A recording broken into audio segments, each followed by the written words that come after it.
Ngayong gabi sa reaksyon, sa pagtatapos ng filing ng Certificate of Candidacy noong nagdaang linggo, nasa may 130 na ang nagsumite ng kanilang COC sa pagkapresidente. Ito ang pinakamaraming naitala sa kasaysayan ng COMELEC, mas mataas sa 79 na bilang noong 2010 elections.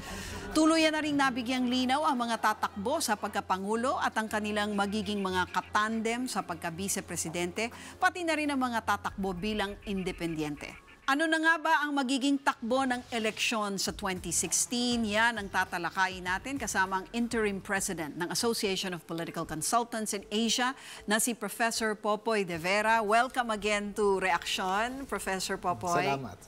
Ano sa tingin mo ang dahilan kung bakit ang daming nag-a-apply at obviously marami sa kanila ay nuisance lang, no? Pataas ng pataas ang bilang. What's happening to the presidency? Unang-una, madaling mag-apply. Basta nagawa mo yung certificate of candidacy mo, ma-file mo, itatanggapin naman ito ng COMELEC. No? Maaaring i-disqualify kapag katapos. Ikalawa, siguro pagpapakita ng frustration ng mga tao yan sa kanilang buhay. So may kahulugan na gano'n sa tingin mo? Hindi din naman nagbabago ang buhay ko. Baka kaya ko din yung ginagawa ng Pangulo ngayon.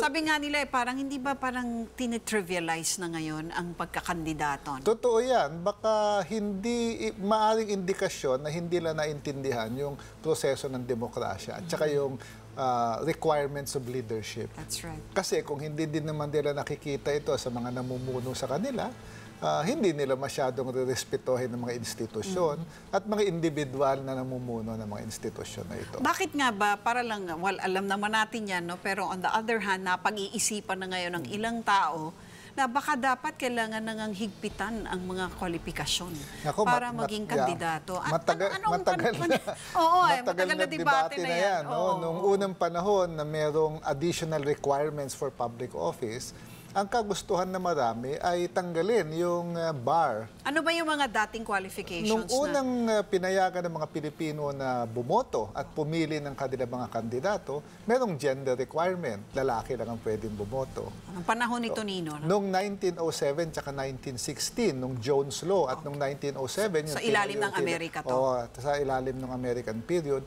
may property requirement.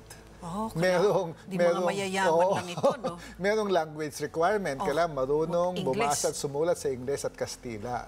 So, nung unang pinayagan ng mga Pilipinong bumoto, kakaunti lang ang pwedeng bumoto at kakaunti lang ang pwedeng kumandidato. Kasi ang basic requirement sa pagtakbo ay kailangan botante ka. So, nung una tayong pinagbigyan ng mga Amerikano, ang ating demokrasya ay medyo flawed democracy na. Mulat-mula. Kaya't ang ginawa mula noon ay siguruhing tanggalin yung mga requirement na ito. Nakakaboto ang babae after the 1935 Constitution. Right. Tinanggal na rin yung property requirement.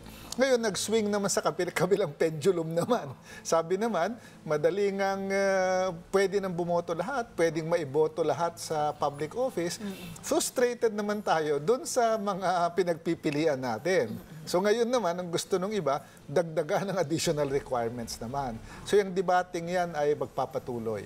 Okay, so 135, ilagay na lang natin, Professor, na ang tatanggalin lang dyan ay 120. So may natitira ka pang 15, no? Palagay ko hindi abot ng 15. Sa tingin mo, hindi? Kung pagbabatayan ng mga dating desisyon ng COMELEC sa mga nuisance candidate, siguro pinakamarami na yung 6 hanggang 7 na magiging No, but as we speak, for example, nandyan si Ambassador Señeres. Bukod dun sa mga alam na nating mga tatakbo talaga, no? Nandyan si Ambassador Señeres, nandyan si Camilo Sabio, na feeling naman natin, hindi naman nuisance candidate siguro yung mga yon. Depende yan, kasi yung criteria ng nuisance ay meron ding requirement na kailangan may plataforma ka. Kailangan alam mo ang problema ng bayan, may solusyon ka. Mayroong requirement na ikaw ay makakapagkampanya sa buong Pilipinas. Yes. So kung wala kang maipakitang mga grupo, halimbawa sa iba't ibang lugar ng Pilipinas, na mag-i-sponsor ng pag-ikot mo, kung magre-rely ka lang sa equal time, equal space sa media at sa social media, baka sabihin din ng COMELEC, hindi ka seryosong kandidato, wala kang kakayahang mag-campaign nationwide. Hinahanap nila yung campaign nationwide. So, maaari ka rin tanggalin. So, sa tingin mo, they'll be able to whittle it down to 5 or Siguro 6? 6 or 7 at the maximum. Pero ano naman ang implikasyon ng meron kang, sabihin na natin, 7 kakandidato for president? Mahirap pa rin. Ang gusto natin ay 2 o 3 lang sana ang pinagpipilian. Doon mismo sa kampanya, malaking problema kung masyado madami. Hindi ka magkaroon ng seryosong debate.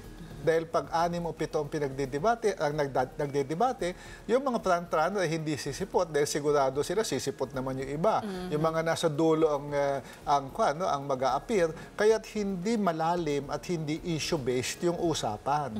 Makakalusot yung mga kandidato na pangako lang o panaginip lang ang kanila sinasabi dahil hindi makilatis ng botante yung detalye ng kanilang programa. Pagpalagay na sumipot silang lahat, di ba? Yung oras na ibibigay, ilalaan mo para sa bawat isa, hindi magiging sapat para maintindihan mo talaga. Mga 2 ikot lang ng question, tapos na yung isang oras. So, ang babaw. Mababaw. Hindi mo sila makilatis doon sa detalye. Maganda sa presidential yun na pagkukumpara mo one-on-one. Talaga, totoo. Mahirap ikumpara kung 7 o 6 sila. Kung marami, nakakahilo sa botante yan.